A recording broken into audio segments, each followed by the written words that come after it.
哎呀，这是一个大货车改了个房车，连家用的空调都带上了。大哥你好，哎，你这车是福田是吗？货车底。是一辆货车，哦但是这辆货车还是比较配置还是比较高的。哦，我方便上来看一下吗？方便，现在上来了。我这辆货车是自动挡的，C2驾照就可以开。C2。对，C2。哦，这个C1、C2都可以开嘛，它是自动挡的嘛，啊，小货车。这个是多长啊？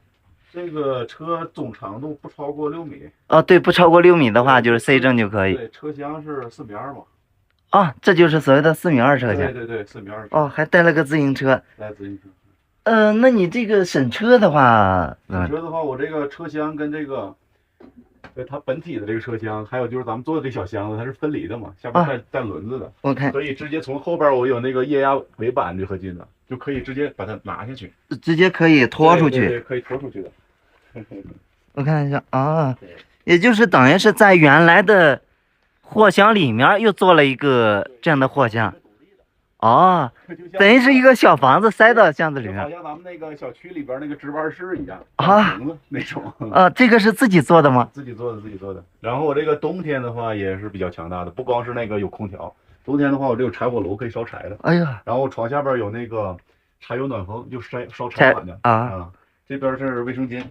卫生间可以就是洗澡啊，是吧？可以上厕所什么的。那像我们这个热水啊什么的，是怎么弄的？热水它是热水器啊，我这个电现在配的是15度的电，15度电，然后1800瓦的太阳能发电板。1800瓦，一天得能发个小10度左右，10来度。哎呀，那够用了。对。然后里边配了冰箱，都是这种房车专用的，洗衣机，这是公共的一个小洗衣机。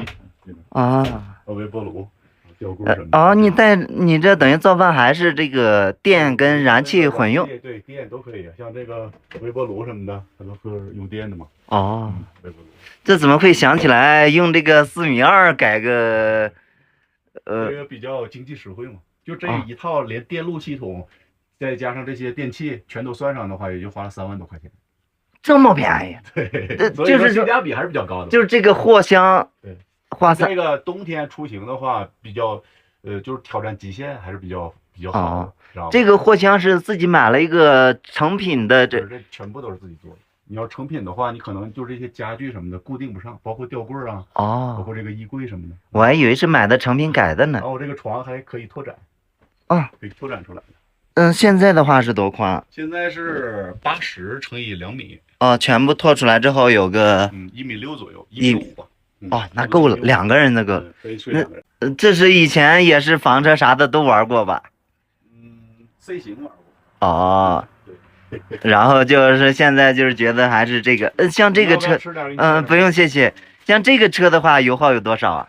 这个车平均油耗要15个还要多呢。柴油。这是国几的标准？国6的。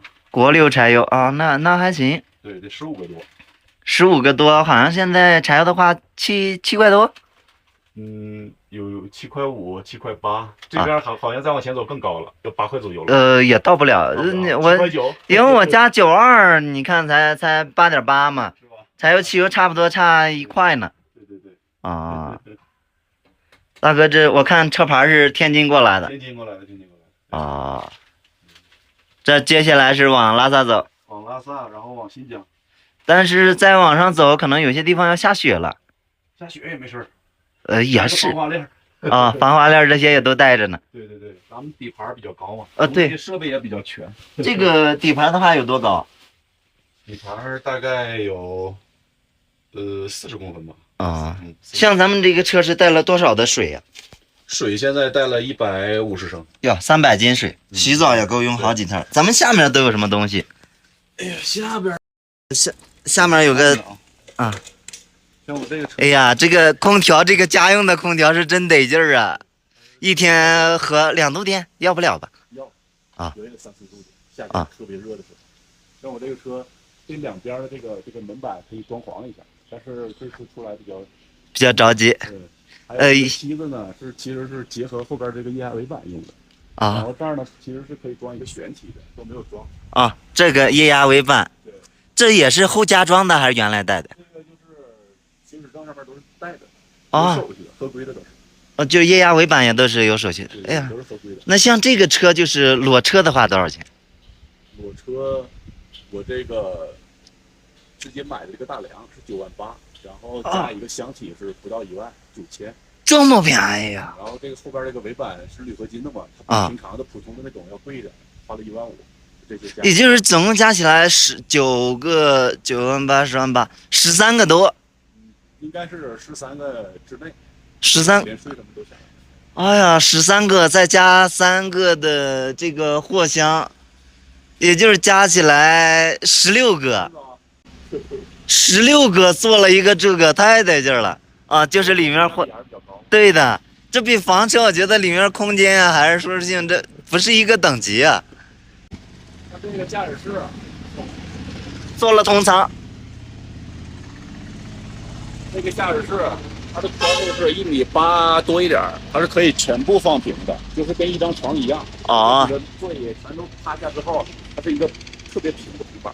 哦，就是直接驾驶室也是个床，这么大的太阳能控制器 MPPT， 1800瓦，你这是用的磷酸铁锂？吊着2块。多电吧？啊，我看一下。